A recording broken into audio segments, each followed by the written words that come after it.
posvećenu 70. učesnike Narodno-oslobodilačkog rata.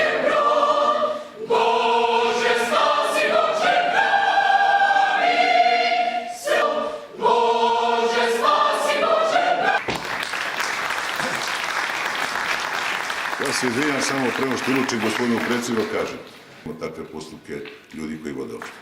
Sa velikim zadovoljstvom uručujem jubilarnu povelju gradskoj opštini Zemun.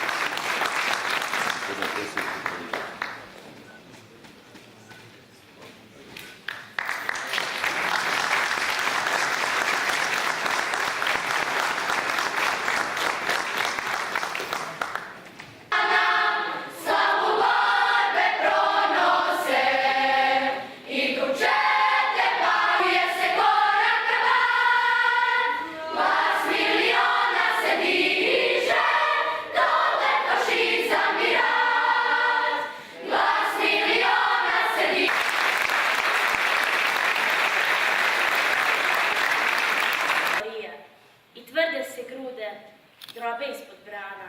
Moji su očevi iz koliba grubi, gde se gusle čuju, pripove. Od sad bit će cvet u cvetu, ljudi koji sa mnom pate,